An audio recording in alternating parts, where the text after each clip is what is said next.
This series is like a breath of fresh air. I loved every minute of it. That's so nice to hear. Thank you for saying that. Um, as such original thinkers, you both have a wonderful way of creating intimate human connections across metaphysical distances and spaces. And you've done that beautifully again here, exploring technology in its helpful and harmful forms. Can you talk about diving into the complexities of technology and creatively working through your fears and excitements about its current and future state? Yeah, what a beautiful question. Thank you. Thank you for that. So beautifully articulated.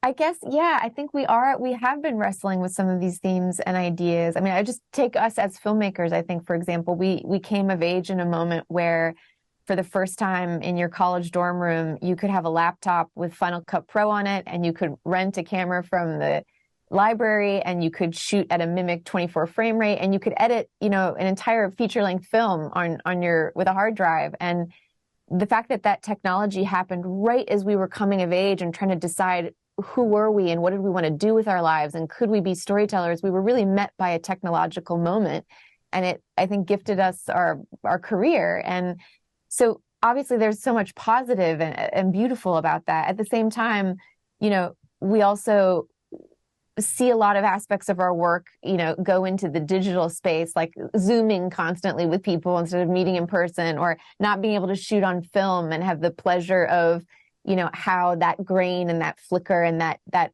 analog form really brings something warm and vulnerable to the screen. And so I think we're constantly in this battle of being both grateful for the things that technology affords us, but then also feeling a sense of loss about the things that we're letting go of, and sometimes unconsciously, seeding ground that we're seeding that we maybe shouldn't be seeding. Yeah.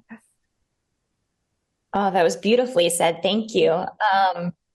Brit, you directed for the 7 episodes. Congratulations. It's so exciting. Did 3, but yeah. Yeah. Sorry, I counted No, out. no big deal. Yeah. Still so amazing. Did stepping behind the camera change your approach or your perception of Lee, like seeing her through this new lens? Wow, that's such a good question. I tried, a lot of actors go behind the monitor a lot to just sort of gauge where they're at. I've never been one of those actors. I try to go, for better or for worse. I've never been one of those actors. I maybe should be, but I try to sort of stay more unconscious. And so it was challenging for me for the first time to, get in a place where I felt like the setup was right, the shot was right, run a couple of takes till I felt the performance was there, and then go behind the monitor and check to see if we had it. And that was a kind of scrutiny, visual scrutiny I'd never had on my performance before. And I think in the end, I actually learned a lot from it, in the sense that sometimes as an actor, you don't trust the robustness of your own humanity. You think you have to give or push more than you have to have the feelings be communicated. And what I often felt when I would be behind the monitor is like, oh, I can do that again, but less, And so, I think it was actually turned out to be very rewarding to do both. And I learned something from it. And you said something really interesting in the editing. You said that as you got really familiar with the edit, you were like, oh, the takes that I felt it the most were the takes that were the best. Yeah. The ones that we ended up putting in the show. Even if there are mistakes in them, or even if the line's a little different or something's made up or something's a little funny, it's the lightning only comes through once or maybe twice, I think. And you kind of always know internally what that take is. Yeah. Oh, what a wonderful gift. I have a minute, but I'm just going to go for this last one. Yeah. I couldn't help but think of the connection with your work together and circles. And it put me down this like spiral of symbolism and meaning. And I came back to this representation of wholeness and like love being the ultimate source to create wholeness, love for oneself and for each other. Am I onto something? Am I crazy? Would you like to comment?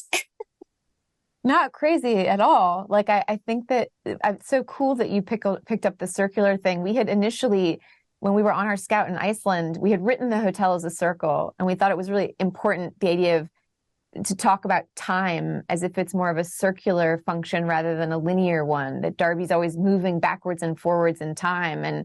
And yes, of course, the past, informs the present, but how does the present inform the past and the way you remember it and then rewrite it as you're remembering it differently? And then how does that re-author the present? And so we were thinking about time as this sort of more circular function, and wanted the hotel to be an expression of that as Darby's pacing the circular hallways of time.